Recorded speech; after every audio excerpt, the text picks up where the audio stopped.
الذين آتيناهم الكتاب يتلونه حق تلاوته أولئك يؤمنون به.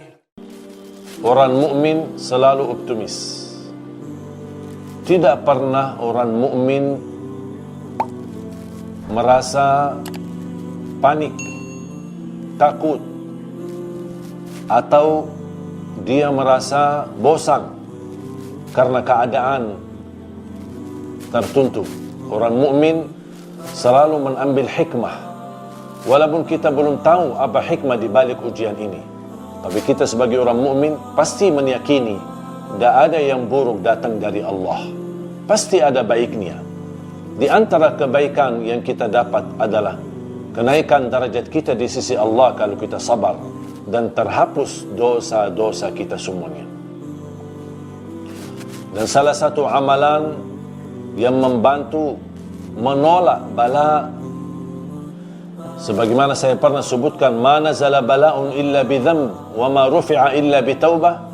Tidak ada bala yang Allah turunkan pasti sebabnya dosa dan maksiat kita, dan tidak ada bala yang akan diangkat oleh Allah harus dengan taubat kita.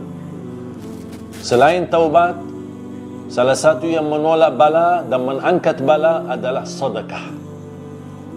Sedekah termasuk amalan sederhana tapi dahsyat manfaatnya. Sedekah memadamkan kemurkaan Allah sebagaimana air mampu memadamkan api.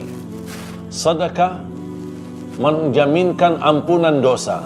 Sedekah menjaminkan meraih darjat tertinggi di dalam surga Allah. Sedekah menjaminkan kita selamat dari sakit bahaya. Sedekah menjaminkan sembuh dari penyakit. Sedekah menjaminkan husnul khatimah. Sedekah menjaminkan selamat dari kematian buruk. Sedekah menjaminkan keselamatan dari kematian mendadak. Sedekah banyak manfaatnya untuk terkabul hajat kita.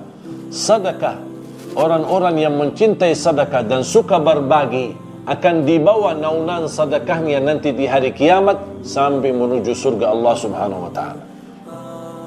Dan saya yakin orang yang rutin bersedekah, suka bersedekah, suka berbagi, tidak mungkin orang itu merasa sempit di dada atau sempit di hatinya.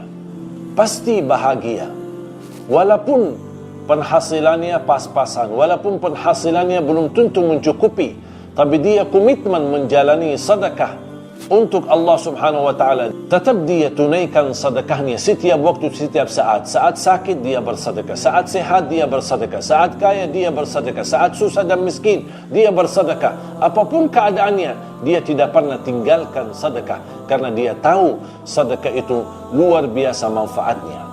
Bahkan ada orang ketika mau menghadapi kematian di hadapan sakratul maut dan proses kematiannya, cita-citanya orang tersebut ingin diberikan oleh Allah kesempatan kembali ke dunia untuk bisa beribadah.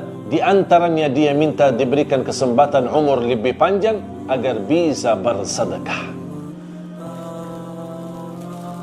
Makanya jemaah sekalian, jangan nunggu kita mendekati kematian baru kita bersedekah, atau kita saat menghadapi kematian sakratul maut baru kita meminta kepada anak dan ahli waris untuk menuliskan wasiat untuk berbuat kebaikan, bangunan masjid, bangunan pesantren untuk anak yatim, untuk bagikan sembako dan lain sebagainya. Kenapa kita tidak bekerja dan melakukan dan menunaikan amalan salih di masa hidup kita, di masa kesehatan kita, di masa kita masih sadar dan kita masih mampu? Jangan menunggu orang lain yang mensedekahin atas nama kita, tapi kita yang bersedekah atas nama diri kita sendiri. Dan ini yang akan membawa manfaat.